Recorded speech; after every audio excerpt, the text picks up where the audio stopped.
gravado aqui nessa casa, porque um profissional técnico veio para explicar. Só agora, hoje é dia 11. Muito boa noite, amigos da Imagem TV. Estamos começando mais um paulochagas.net e é com muita satisfação que a gente está de volta com vocês.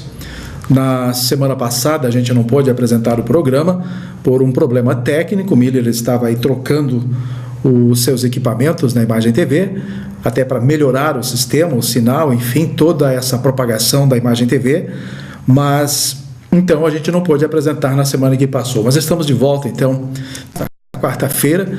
Quero deixar a vocês o meu grande abraço por estar de volta com muitas informações. Daqui a pouco, gente, eu quero abordar um assunto que eu considero de extrema importância para o município de Lages, no que tange a revitalização da Avenida Duque de Caxias. São coisas que eu não concordo, erros do passado, erros do presente, e eu vou comentar com vocês daqui a pouco essa questão da Avenida Duque de Caxias.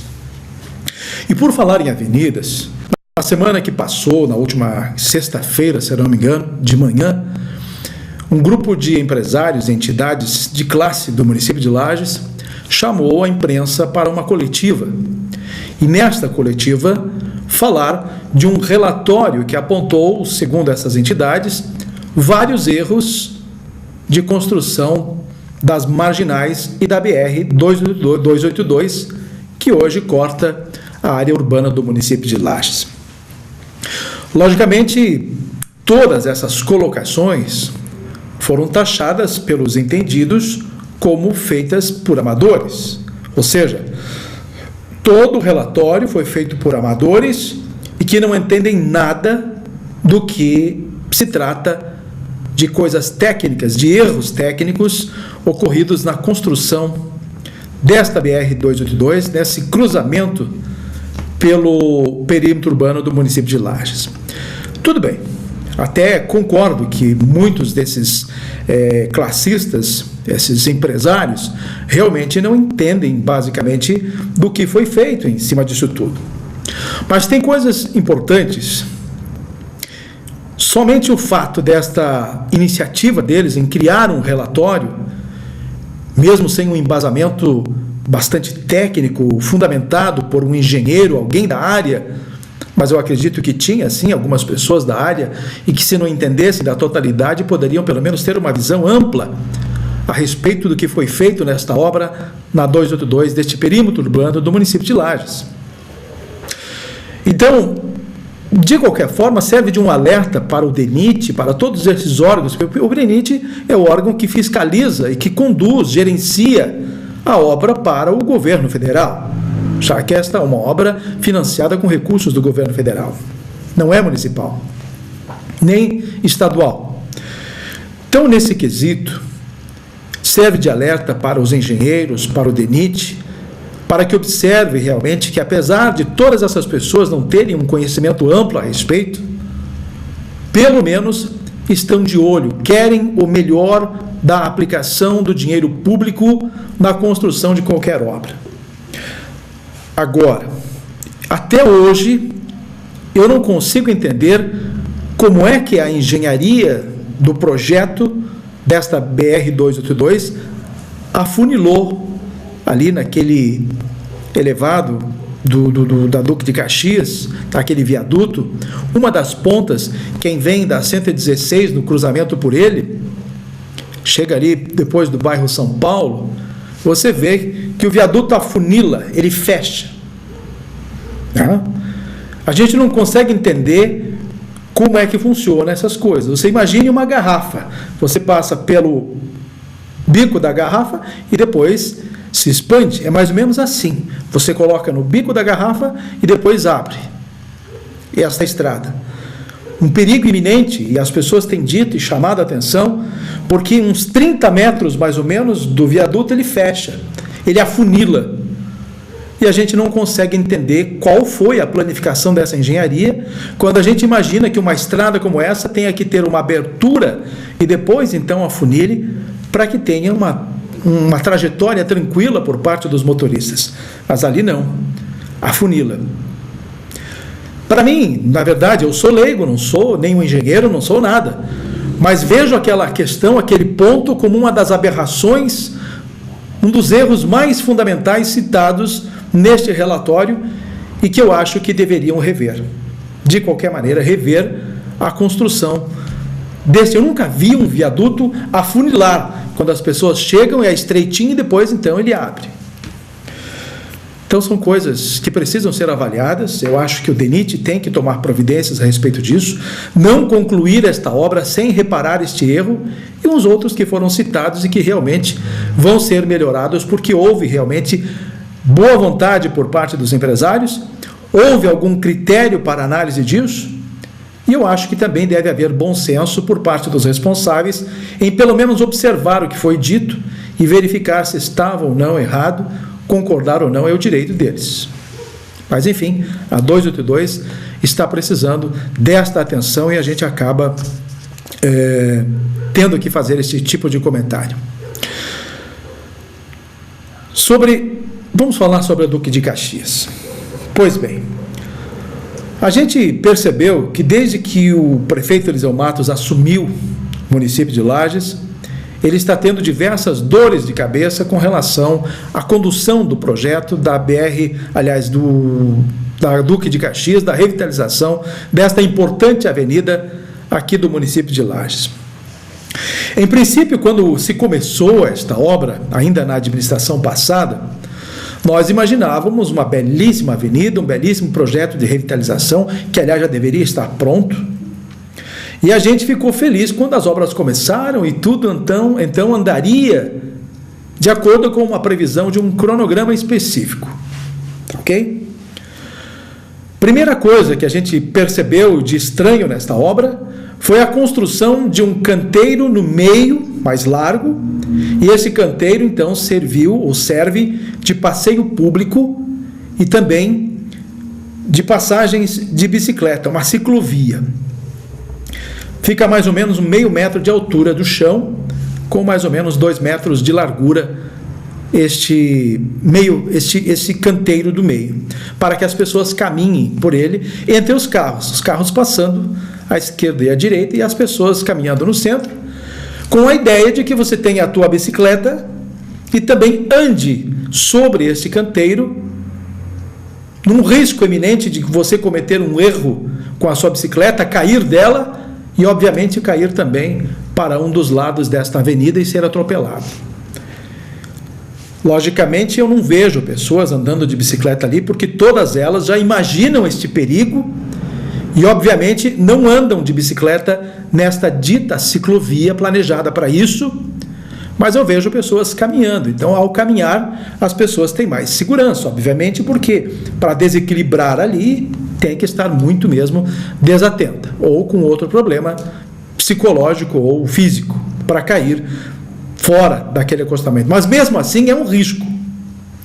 Então, uma aberração o que foi feito nesse sentido, em termos de planejamento para fazer um canteiro daquela forma, para que as pessoas caminhem por ali entre os carros em alta velocidade nessa avenida.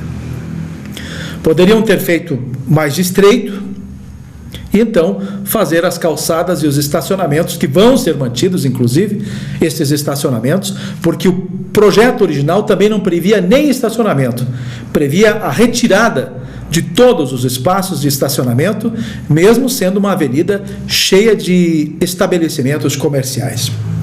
Então, é perfeitamente compreensível que se adapte o estacionamento nesta obra ainda não concluída.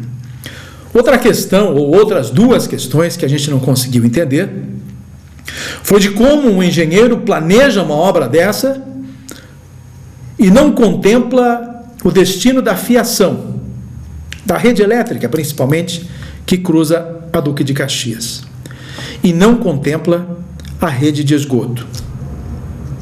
Como um engenheiro que estudou a vida inteira para isso e que tem experiência no ramo, não planeja. Logicamente, eu não iria questionar o projeto, porque a gente imagina que tudo esteja de acordo, porque os engenheiros, nessas condições, são realmente pessoas muito bem preparadas para executar esse tipo de coisa. Mas na Duque de Caxias isso não aconteceu. E é por isso que se postergam os prazos de conclusão, e é por isso que hoje estão fazendo, então, este trabalho do escoamento do esgoto, o esgoto sanitário. E agora, então, a Prefeitura Municipal cansou de esperar uma licitação por parte do governo do Estado e por parte da Celesc, de qualquer forma, para que fossem retirados os postes de energia e depois a Celesc ou qualquer outra empresa terceirizada fizesse, então, a fiação subterrânea. Pois nos chega a informação nesta quarta-feira, a respeito da Duque de Caxias, que a Prefeitura assumiu essa questão dos postes da energia elétrica, com a decisão de que vão simplesmente manter os postes na avenida e manter a fiação aérea, colocando os postes sobre as calçadas. Agora, gente, nós sabemos que existem construções dentro da Avenida Duque de Caxias que avançaram mais do que o previsto a sua construção, Existem prédios que avançaram a construção. Então imaginem vocês um poste hoje colocado sobre uma calçada que já vai ser bem menor do que se previa, vai ser estreita, e aqueles fios passando rente aos prédios, assim, questão de 15 centímetros, meio metro no máximo, junto à sacada desses prédios e alguns estabelecimentos comerciais. Eu acho até, já que estão planejando tudo e refazendo as ideias, coloquem então esses postes de energia no meio daqueles canteiros da Avenida Duque de Caxias. As pessoas, já que vão ter que caminhar mesmo, não custa elas desviarem um poste ou outro, ou eliminar de uma vez por toda aquele passeio público, já que vão fazer calçadas, deixem as pessoas pelas calçadas e deixem esse acostamento, esse canteiro central e coloquem os postes ali e façam iluminações diferenciadas, mais bonitas, então, nesse sentido, porque eu não vejo condições de colocar todos os postes da forma que se pensa nas calçadas. E mesmo porque na calçada o poste serve como uma obstrução para que as pessoas, para os cadeirantes, para seja quem for, dar de cara contra um poste nas calçadas. Todo mundo sabe que isso acontece. Sem falar de que o poste ainda na calçada significa um perigo para um veículo que pode o motorista perder a direção e ir de encontro com um poste desses. Quem sabe, então, vocês, pessoas que são hoje técnicas e realmente preparadas para esse tipo de estudo, possam fazer da melhor maneira possível, porque a Duque de Caxias, com certeza, está sendo, entre as obras das administrações municipais, tanto da anterior como a de agora, a mais decepcionante, com certeza. A Duque de Caxias fugiu por completo o seu planejamento, quase, e hoje ela não está de acordo com o que nós queríamos, com o que nós imaginávamos. Uma das vias de acesso mais bonitas do município de Lages e uma das mais importantes no acesso da cidade de Lages, feita praticamente a facão. Não houve o planejamento que nós esperávamos desde o início. Enfim, a administração municipal de Eliseu Matos assumiu esse compromisso, como recebeu também grandes empreendimentos que hoje está usufruindo. O próprio Duque de Caxias, é ele quem vai inaugurar, mas não de acordo com o que a comunidade lagiana esperava receber com relação ao Duque de Caxias. É lamentável que um projeto que deveria ser a menina dos olhos do município de Lages, ou pelo menos um dos projetos mais significativos da cidade, tenha uma finalização tão comprometida, tão fraca, desta forma como está acontecendo. Infelizmente, a gente precisa dizer essas coisas, porque nós, como formadores de opinião, nós, embora gostemos ou gostamos de tantas coisas do que está sendo feito no município de Lages, mas uma dessas que a gente não gosta é o que está sendo feito com a Avenida Duque de Caxias. De qualquer forma, algumas melhorias que a gente pode citar foi a retirada dos contornos no centro que havia no decorrer da Duque de Caxias muitos contornos, os carros paravam, faziam contornos e os acidentes eram inúmeros. Hoje então as pessoas têm que ir até o viaduto, voltar e tudo mais para fazer esse tipo de contorno. E ainda tem uma dificuldade enorme para as pessoas fazerem esse contorno, porque ainda tem aquele semáforo demorado, que é normal, que faz o cruzamento com a Belisário Ramos, com a Duque de Caxias, e segue então até a rua Correia Pinto para o centro da cidade. Então, o contorno é feito lá em cima e ainda somente carros pequenos conseguem fazer este contorno ali na Duque de Caxias, e é muito complicado. Se um caminhão ou um ônibus entrar na Duque de Caxias e ele quiser fazer a volta, ele vai passar o semáforo, ele não vai encontrar praticamente um ponto de retorno na Duque de Caxias. Ele vai ter que imaginar um ponto de retorno. A gente sabe, se pegar à esquerda, ali na Belisário Ramos, em direção ao Fórum, o ônibus poderá fazer a volta lá na Presidente Vargas e retornar à Duque de Caxias. Mas isso para nós, que sabemos, moradores da cidade de Lages. Outro dia, eu encontrei um viajante que não sabia como voltar. Ele entrou na Duque de Caxias e perguntou se dava para fazer a volta embaixo do semáforo. E eu disse que não. Então, aonde que eu volto? Um carro, um motorista. Aí eu expliquei para ele que ele teria que passar o semáforo, chegar até lá na estátua da Correia Pinto, lá em cima, eu falei para ele, lá ele faz o retorno e voltava. Então, ele fez.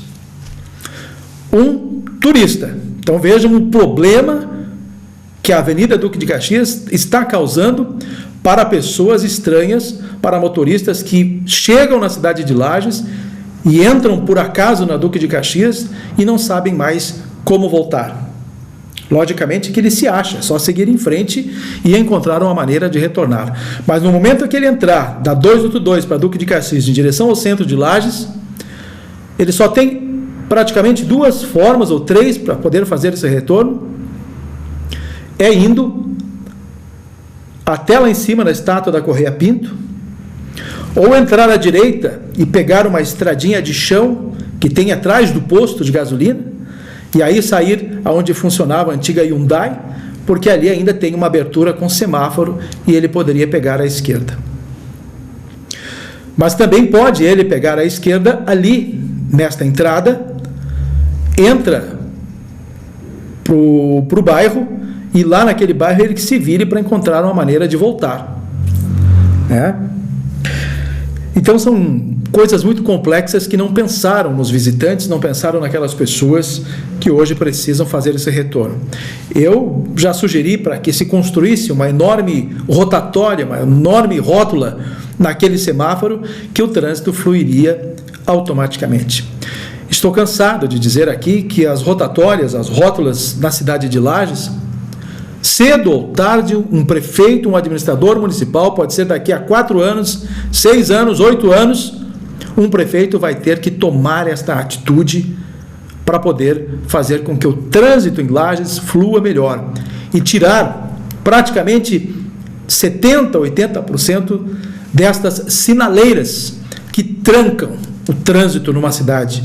Hoje em dia, quanto mais fluidez, quanto menos semáforos, melhor para a cidade. E é lógico, tem gente que diz que Lages o pessoal não sabe usar as rótulas.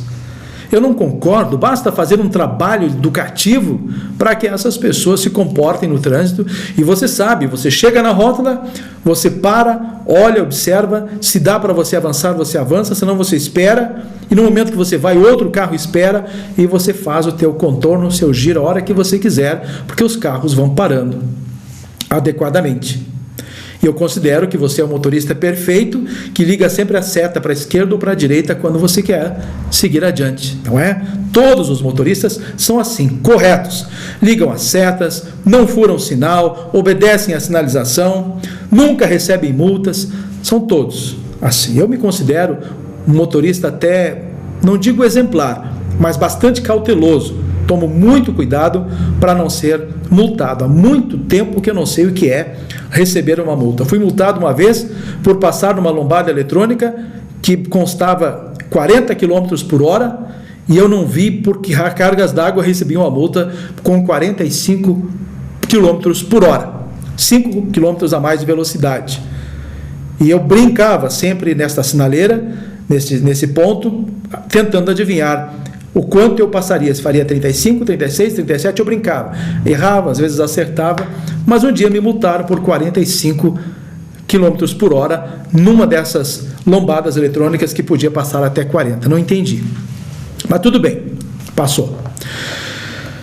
Bem, gente, Duque de Caxias é isso aí. Eu acho que tomara que essas pessoas responsáveis repensem o que estão fazendo e se colocassem os postes, então, no meio da avenida, acho que seria a melhor alternativa e criassem um sistema de iluminação bonito, então, nesse sentido. Aí, então, poderia ser aérea, essa fiação elétrica, que até não teria muito feio. Mas se fosse até por dentro, seria muito mais bacana. Agora, colocar os postes nas calçadas estreitas do jeito que estão, não sei como é que vão se virar. Infelizmente, está aí um caso para ser discutido e o problema não é meu. Quero ver, na verdade, é resolvido. Já que eu falei em administração municipal, nosso amigo prefeito Eliseu Matos está em Brasília, foi já na segunda-feira para a capital federal. Ele foi em busca de algumas soluções. Buscar emendas parlamentares para investimentos no município, de deputados regionais, como Edinho Bez, Carmen Zanotto, o senador Luiz Henrique da Silveira, entre outros deputados. Foi em busca da liberação de emendas já prometidas. Vamos torcer para que ele consiga a liberação dessas emendas. É um bom dinheiro, 2 milhões e meio, 3 milhões, só de emendas dá para fazer realmente muita coisa no município de Lages. Outra questão que ele foi resolver foi buscar a liberação de um veículo de combate de incêndio para o Aeroporto Internacional de Lages, o aeroporto do município de Lages.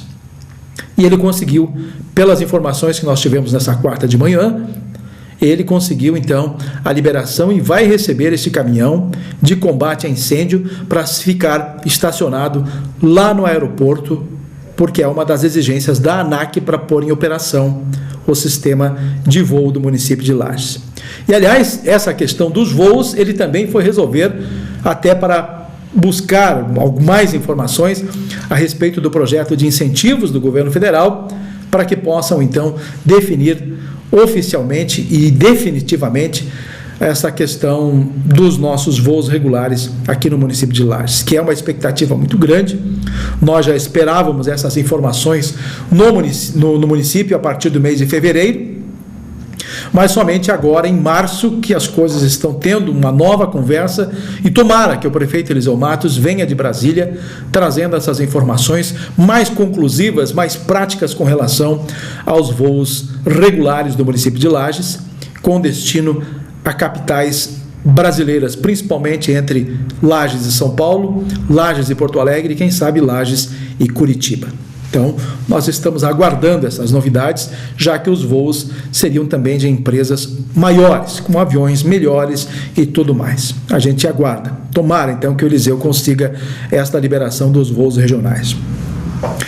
Mas um assunto importantíssimo que o prefeito deve discorrer nesta quinta-feira, lá na capital federal, vai tratar, junto ao IBAMA, junto a outras autoridades representativas, ao Ministério de Minas e Energia e tudo mais, em conjunto com a ministra Ideli Salvati, mais o senador Luiz Henrique da Silveira, mais o senador Cacildo Maldani, seja quem for, mais os deputados que estiverem por lá acompanhando Eliseu Matos, para definir também, de uma vez por todas, a possibilidade da liberação ambiental para que se construa em Lages e também na divisa com o Rio Grande do Sul, com os municípios gaúchos, caso de Bom Jesus, a usina de Paiquerê. Não só Eliseu Matos tem buscado isso, mas também o governo do estado, Raimundo Colombo, já esteve a semana retrasada em Brasília para discutir essa questão, mas o prefeito Eliseu Matos, como parte interessada, também vai buscar mais informações a respeito disso. Tomara que ele também, na quarta-feira, após esta reunião em Brasília, tenha para a gente informações bastante positivas a respeito deste grande empreendimento que vai realmente causar um impacto social e um impacto econômico para a região serrana e principalmente, claro, para o município de Lages. Então, a gente aguarda essas informações com bastante ansiedade até, e eu tenho certeza que daqui para frente a questão da Paiquerê não está sendo tratada mais apenas pelo interesse do governo do estado e nem apenas pelo interesse do prefeito Eliseu Matos do município de Lages. O interesse hoje é nacional.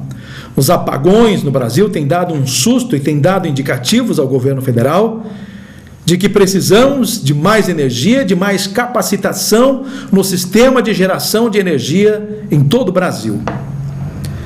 E a partir, então, da construção da usina de Paiquerê, poderá talvez não ser a solução definitiva, mas será um complemento bastante razoável para a segurança e a garantia de energia futura. Então, acho que desta vez os argumentos são bastante viáveis, as possibilidades são bastante amplas, e eu não vejo hoje, por parte do governo federal, dando muito ouvidos à questão ambiental, uma vez que esta usina está sendo planejada para causar um dos menores impactos ambientais dentro deste país com relação a uma construção de uma geradora de energia como é a hidrelétrica de Paiquerê. Bem diferente do que aconteceu, logicamente, com a Baesa, né? A usina hidrelétrica de Barra Funda, e que lá realmente causou um dos maiores impactos ambientais negativos em todo o Brasil, mas principalmente em Santa Catarina, e na verdade foi vergonhoso o fato que aconteceu na usina de Barra Grande, em Anita Garibaldi. De qualquer forma, o que se espera, e isso que é o argumento, esses têm sido os argumentos dos ambientalistas que defendem a não construção desta barragem, é que vai causar novo impacto ambiental na região serrana. E a gente sabe que esses ambientalistas que discutem contra a construção dessas hidrelétricas, que discutem contra a ampliação das áreas de produção de alimentos, que discutem áreas de preservação, e eu concordo com muitas coisas, eles também têm a tranquilidade de morarem numa cidade, usufruírem do conforto da energia elétrica e de todos os outros benefícios dentro da sua casa, usufruírem o conforto de irem num supermercado e simplesmente pegar o que querem numa gôndola de supermercado, o feijãozinho, o arroz, a massa, a farinha de trigo, as frutas, tudo o que se imagina do que é produzido na terra. Até para me quebrar um pouco esse gelo, um dia desses eu vejo um pastor no centro de Lages pregando para que as pessoas não tivessem em suas casas televisão e nem rádio. Isso aí, não tivessem televisão e nem rádio. Parei até para ouvir um pouquinho. E ele dizendo que o rádio e a televisão eram veículos de transmissão de coisas que não trazem benefício nenhum à sociedade que vivem com relação a isso, e que as pessoas deveriam buscar somente na paz de Deus a informação e buscar esse tipo de conforto do seu lar, longe dos veículos de comunicação, para não contaminar a mente e pensar somente em Jesus e Deus. Tudo bem, concordo que tem algumas coisas nesse sentido. Eu quase perguntei para o pastor se na casa dele não havia rádio, se não havia televisão, e se no carro dele também não havia rádio ou coisa parecida. Tenho certeza que tudo isso tem na casa do pastor.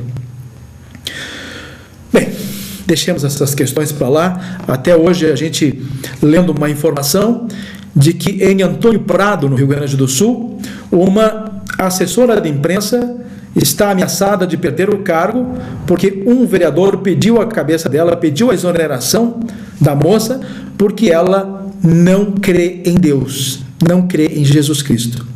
E pediu a retirada de um crucifixo que fica na Câmara de Vereadores, às costas da mesa diretora da Câmara de Vereadores do município de Antônio Prado, e ela retirou esse crucifixo e causou a ira de alguns vereadores, tanto que um pediu então a exoneração dela. Bastaria que todos os lados respeitassem os fatos. Se você crê, tem fé e gosta da imagem de Jesus Cristo numa parede, deixe então que essa pessoa tenha o crucifixo na parede. Se você não crê, não tem fé, ignore então o crucifixo e que nada mais acontece. Simplesmente não acredite naquela imagem e não acredite na tua fé. Pronto.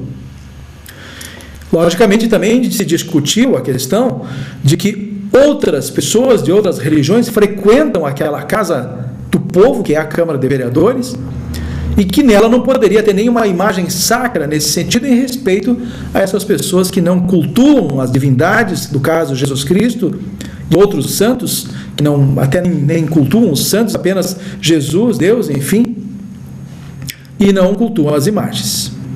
Mas eu acho que tem que haver um respeito. Se ali dentro frequentam católicos, deixem a imagem do jeito que ela está. Se outras pessoas não respeitam ou não querem saber da imagem nenhuma de Jesus Cristo, ignore a imagem e tudo bem. Se é uma casa do povo, todas as pessoas podem circular com ou sem imagem de Jesus Cristo no crucifixo, preso à parede. Então são coisas bastante polêmicas e que está causando repercussão no Brasil inteiro. E hoje eu estava lendo esta informação e observando o quanto havia de comentários sobre aquela reportagem da jornalista que não acredita em Deus e que propôs a retirada do crucifixo. Aliás, inclusive, segundo consta, ela retirou esse crucifixo ou também virou de cabeça para baixo, que foi uma ofensa para as pessoas que cultivam a fé em Jesus Cristo. Tá bom, vamos adiante. Vamos tomar um golinho de água, porque ninguém é de ferro, né? Eu estou com o meu blog aberto, paulochagas.net, com uma informação de que nesta quinta-feira, no município de Lages, vai acontecer uma coisa bastante importante para quem cria gado, aliás, para quem cria cavalo, pois o governo do estado está dando agora mais um grande passo, lançando a guia de trânsito para cavalos, para equinos, guia de trânsito animal, via internet, e agora os criadores de equinos então poderão viabilizar a guia, fazer o pagamento da taxa e tudo mais, para poder transportar os seus animais. Era um problema sério para a pessoa que precisava transportar um animal, principalmente aqueles que gostam de rodeios, que tem que se deslocar de uma cidade para outra e que tinham que ir até a cidade, que pessoalmente retirar o documento, depois pagar lá num banco e tudo mais. E hoje não. Hoje, via internet, ele pode fazer essa solicitação, imprime na hora.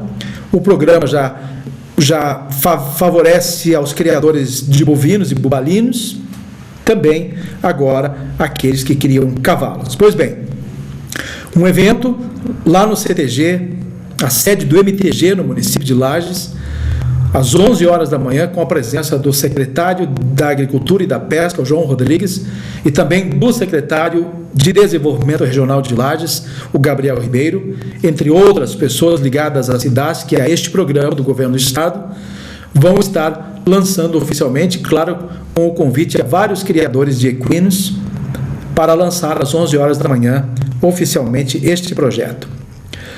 A Guia de Trânsito Animal, a GTA, é um documento oficial utilizado no Brasil para a movimentação de animais vivos, exceto cães e gatos, viu, gente? Mas também para ovos férteis e outros materiais de multiplicação. O guia online para bovinos, suínos e ovinos está disponível no site da Cidasc desde fevereiro do ano passado e agora a plataforma para equinos será inserida neste portal. Muito importante a iniciativa por parte do governo do estado e muito comemorada por parte dos criadores de equinos no estado de Santa Catarina. É por aí, méritos a essa questão. Muito tem se falado na questão do lixo, né? Sobre os resíduos sólidos, os resíduos orgânicos, inorgânicos e tudo mais. Pois hoje eu tenho como exemplo os acadêmicos de agronomia do CAV, UDESC, do município de Lages, participaram numa entidade do município de Lages, com a coordenação do grupo Gari e também do pessoal do lixo orgânico zero, lá na Alan, para fazer um trabalho com a compostagem de lixo. Eles trabalharam na implantação de canteiros, na otimização dessa micropostagem nessa instituição, e foi um ato simples da parte deles que o de separar o lixo orgânico e tornar assim viáveis os canteiros para depois a plantação de verduras, flores, entre outras coisas, né? Mas foi um trote solidário bastante interessante. E aqui, então, eu quero parabenizar esse pessoal, porque foi realmente um gesto nobre dos acadêmicos e também daqueles que promoveram. Tomara que em todas as instituições de Lages, todos os novos acadêmicos tenham os seus trotes solidários, os seus trotes dentro de uma conduta bastante racional e que não se tornem mais notícia, como em últimos anos tem acontecido. Ainda falando do secretário regional e do secretário da Agricultura, o João Rodrigues, ontem lá em Florianópolis os dois estiveram juntos, combinaram esse encontro de quinta-feira e estão planejando ampliar em Lages e fortalecer o agronegócio serrano.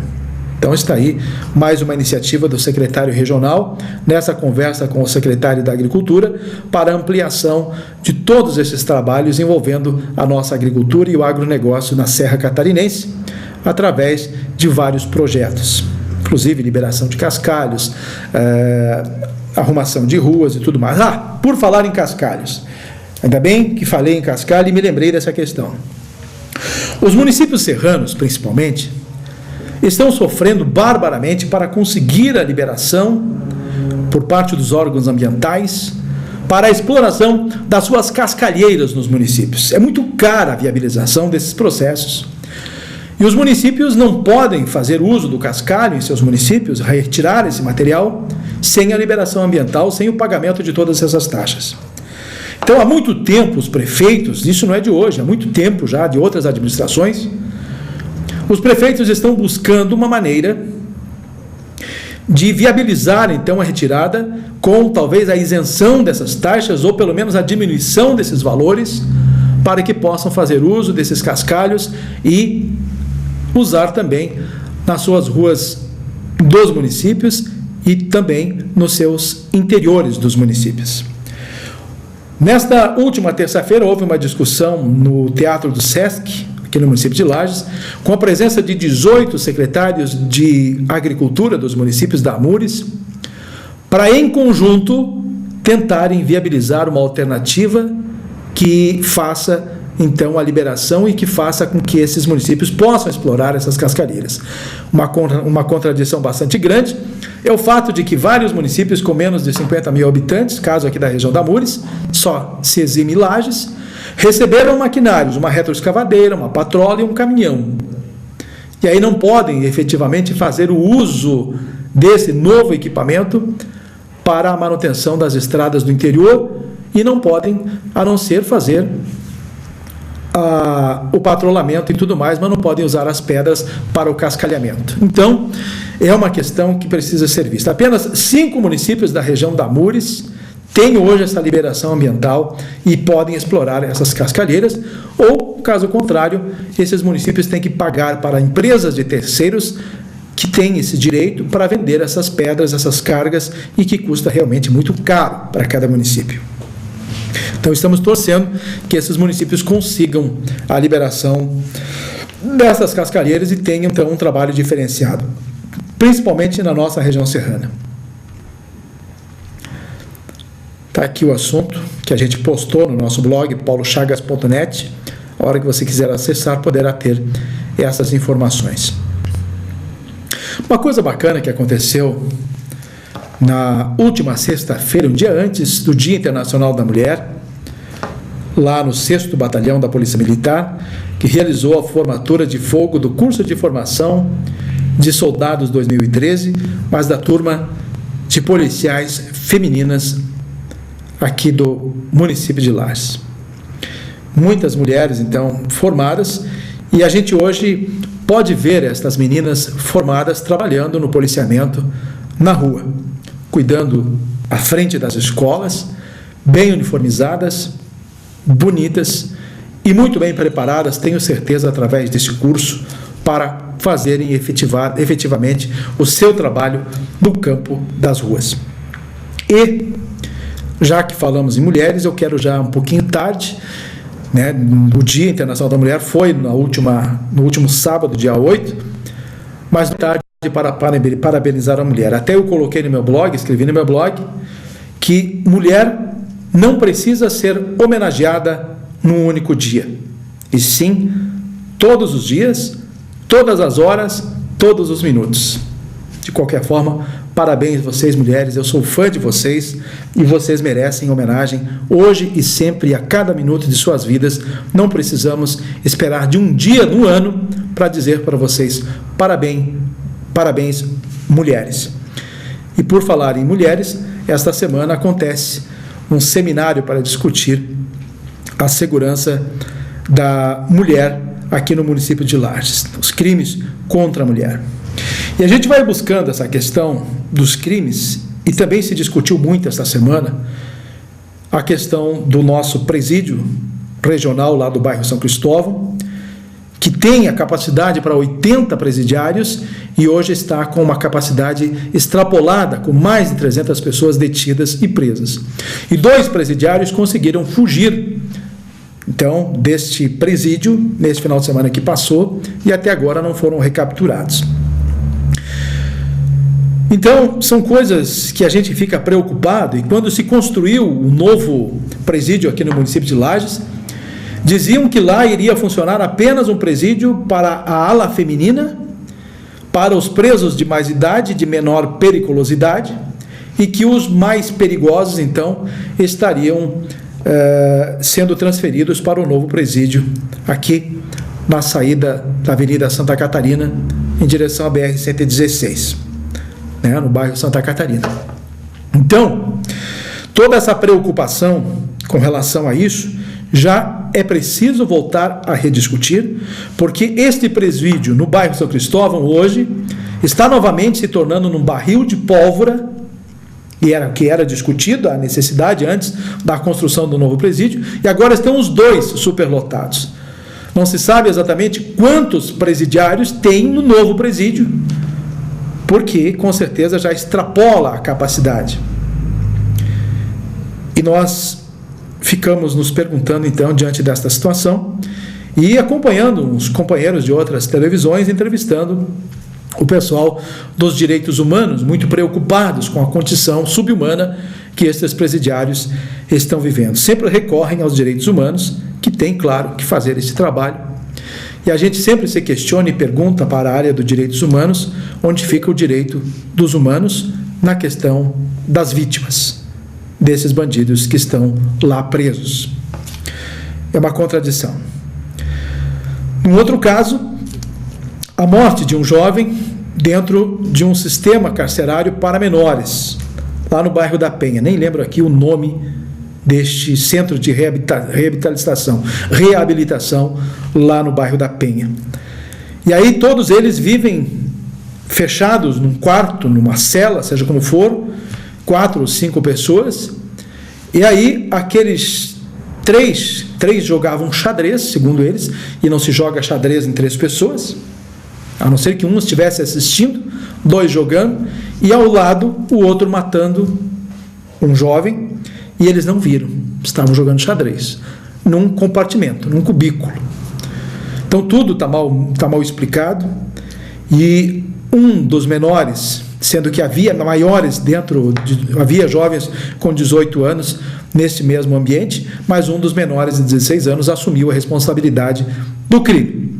Não se sabe se foi a ação de um ou de todos. Enfim, esperamos agora que a polícia logo possa resolver essa questão e torne pública esta situação para que a sociedade saiba exatamente o que aconteceu com a morte de um desses jovens neste centro de reeducação para menores no município de Lages.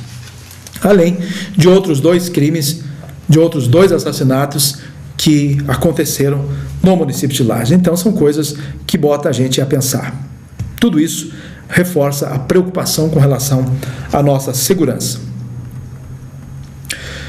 Esta semana se conversou mais uma vez sobre o projeto Adote uma Praça. A ideia é fazer com que empresas adotem a manutenção de praças no município de Lages e, assim, deem uma beleza diferenciada para a ocupação da praça, a reformulação e tudo mais. Então, diante disso, a gente aguarda que esse projeto, que agora vai ser votado na Câmara de Vereadores, já chegou na semana passada, e esta semana ou na semana que vem, então saberemos se vai ser criado como projeto de lei o Adote uma Praça. Então, fica aí depois a responsabilidade de empresários e instituições para a manutenção desses espaços físicos no município de Lages. E com relação à questão ambiental, eu tenho aqui uma informação de que no dia 22 de março, quando se comemora o Dia Mundial da Água, vai acontecer mais uma limpeza nas margens do Cará, no projeto Margem Limpa. Tudo bem, é uma ação interessante, eu acho que tudo isso faz parte do dia, das comemorações da Semana Nacional do Meio Ambiente, a Semana Mundial do Meio Ambiente, enfim, essas coisas precisam ser feitas.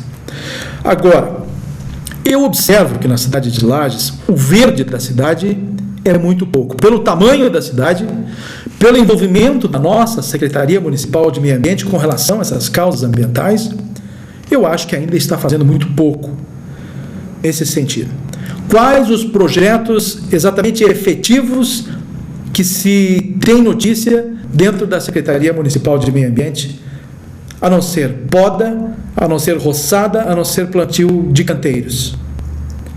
Nenhum projeto de viabilidade para esverdear a nossa cidade, ou seja, plantar novas árvores. E se vocês olharem o centro da cidade, é uma vergonha o fato de nós não termos árvores em grande quantidade. Você olha, por exemplo, a Avenida Dom Pedro II. Quantas árvores você vê nas calçadas? Quase nenhuma. Então, tirando a margem do Rio Cará, em toda a extensão da Belisário Ramos, que aí o verde é abundante, até chega a ser lindo nesse período de primavera, verão. Vocês podem circular na Avenida Cará, é uma das avenidas mais lindas que se tem com o rio. Claro que o rio não dá para contar, extremamente poluído hoje, nesse sentido, é esgoto a céu aberto, este Rio Cará. Então, gente, está faltando algo mais concreto com relação aos trabalhos da Secretaria Municipal de Meio Ambiente.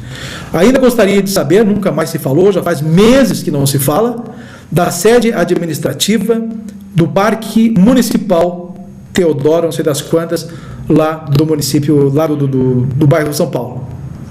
A sede administrativa que serviria aquele ponto para atrair turistas, para receber estudantes e para se tornar aquele parque ecológico um dos ambientes para o turismo realmente da natureza, o turismo ecológico, e servir de estudo e passeio público para a cidade de Lages, com toda a segurança, e lá servir como ponto de referência. Até vou dar uma conferida esta semana e vou fotografar para saber exatamente o que está fazendo. Eu tenho tentado conversar com o secretário municipal de Meio Ambiente há 4 semanas. Eu ligo, tento marcar horário para conversar, até porque eu preciso fazer algumas reportagens com ele a respeito do meio ambiente. Estou retomando o projeto Vida e Natureza deste ano de 2014. E como vou trabalhar assuntos de jornalismo sem conversar com as pessoas que realmente têm o domínio do assunto e que são, talvez não tenham domínio, mas são os responsáveis pela questão ambiental do município de Lages. Então a gente fica chateado porque é ligado ao meio ambiente.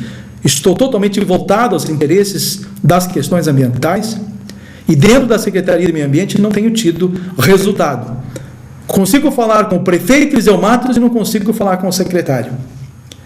Aliás, consigo falar com todos os outros secretários do município, menos com o secretário de Meio Ambiente.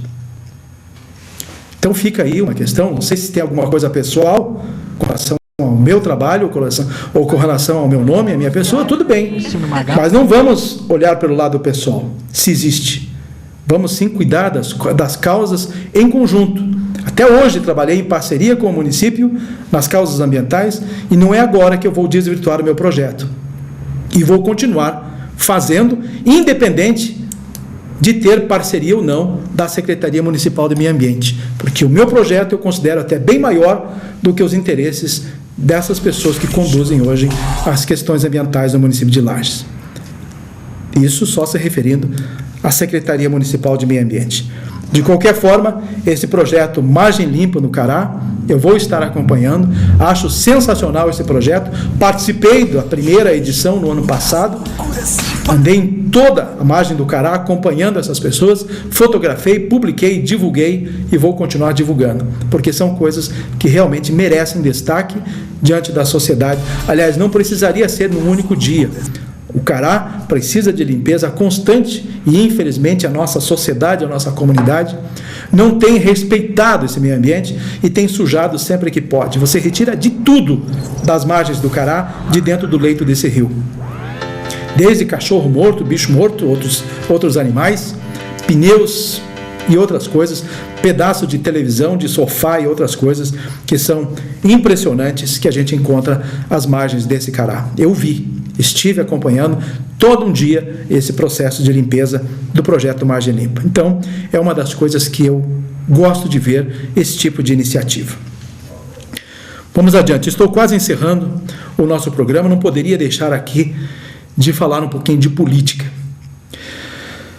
Na último sábado, houve uma reunião, não me lembro mais o nome do município, entre as lideranças do PMDB. Lá estavam os maiores líderes do PMDB do estado de Santa Catarina. O Luiz Henrique da Silveira, o presidente da executiva estadual, o Eduardo Pinho Moreira, que é o vice-governador do estado de Santa Catarina, o senador Cacildo Maldani, o senador Luiz Henrique, já falei, e entre outras lideranças do partido no município.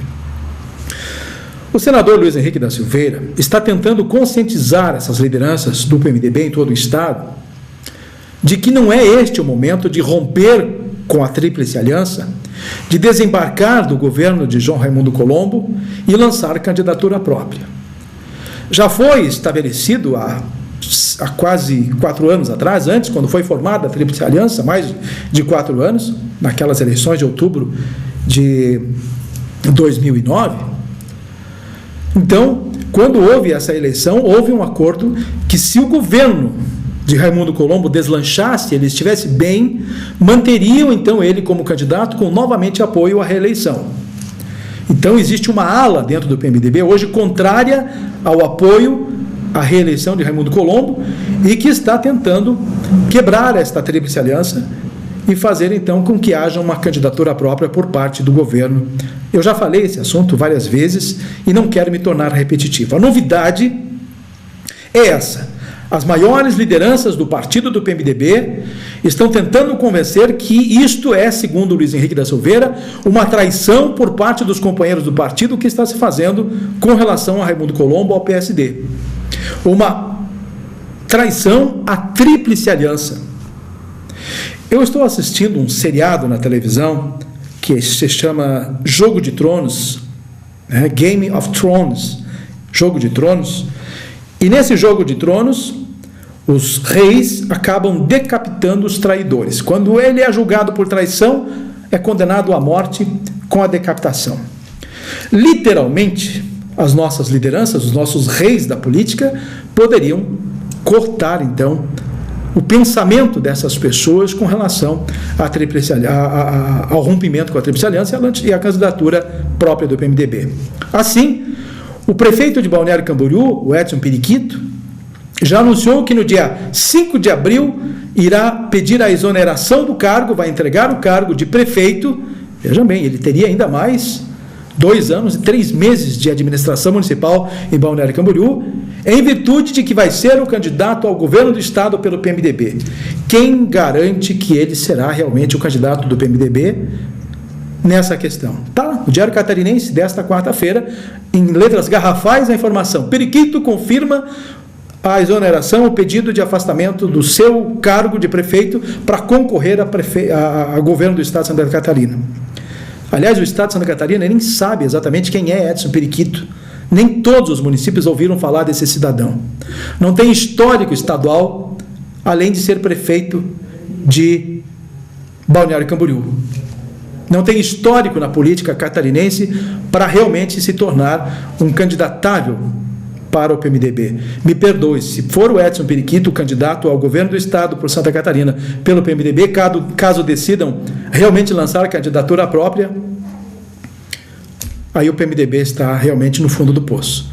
Perde toda essa majestade de grandeza, realmente ocorre essa traição que o Luiz Henrique está fazendo, e além disso vão ter que pedir para todos os seus parceiros de partido, já que o PMDB ocupa quase 70% dos cargos efetivos dentro do governo, para desembarcarem a partir do dia 5 de abril. Vão desempregar centenas e milhares de pessoas em função de um projeto que pode dar muito errado. O que vai pensar o eleitor diante desta conjectura em o PMDB lançando um candidato próprio? Podem perder os dois, tanto o Raimundo Colombo quanto o candidato do PMDB, e o eleitor não aceitar esse tipo de rompimento, porque realmente ainda o governo vai continuar dentro do PMDB, porque vai estar lá o vice-governador, ele teria que renunciar também no dia 5, o vice-governador Eduardo Pinho Moreira, porque seria uma vergonha o PMDB estar fazendo campanha, tendo um líder maior, o presidente da executiva, como vice-governador até o fim de 31 de dezembro de 2014. Como é que essas pessoas vão levar uma mensagem ao eleitor, sendo governo, rompendo com o governo, sendo governo até agora? Eu, sinceramente, fico aqui até embaralhado sem saber como é que essas pessoas pretendem conduzir um processo de campanha eleitoral, rompendo agora com o governo do Estado de Santa Catarina, sendo governo. E aí imaginem esses dois, Raimundo Colombo e Edson Periquito, num debate numa televisão, o que um vai dizer para o outro. Nós até hoje não sabemos como é que o governador Luiz Henrique da Silveira, então o governador Luiz Henrique da Silveira, entregou o governo para João Raimundo Colombo. Colombo até hoje também não citou uma palavra de como recebeu o governo do Estado de Santa Catarina, em respeito ao amigo, ao parceiro da Tríplice Aliança, o Luiz Henrique da Silveira. Agora, imaginem eles num embate, isso tudo agora vir à tona. Sendo positivo ou negativo, o Raimundo Colombo vai ter que se defender. E aí, então, e o PMDB vai dizer o quê? Vai falar o quê contra Raimundo, se também é governo, se compartilhou, se compactuou, até agora está compactuando das ações e decisões e projetos e tudo mais do governo de Santa Catarina. Então parece piada na política de Santa Catarina quando essas coisas acontecem. Por outro lado, o PT buscando um compartilhamento e buscando parceiros, busca no PMDB e busca no PP, Partido Progressista, a possibilidade de uma aliança, prometendo, eles tendo a cabeça de chapa e dando a vice-governança para o PMDB ou dando a vice-governança para o PP e ainda mais a possibilidade na majoritária de um cargo de candidatura ao Senado. De qualquer forma, minha gente, este é um assunto que ainda vai dar muito pano para manga, mas para fechar, eu não acredito que a Tríplice Aliança termine. Vão realmente consolidar esse projeto de novo e ainda arrisco mais a dizer que o PP, o Partido Progressista, vai estar também conjuminado nesse projeto e se o Periquito deixar a prefeitura no dia 5 de abril, vai estar dando um tiro no pé, vai perder o cargo e não vai ser candidato a governador e ainda vai ficar queimado dentro dos seus pares, dentro do PMDB. Minha gente, um grande abraço e até a próxima semana, se Deus quiser.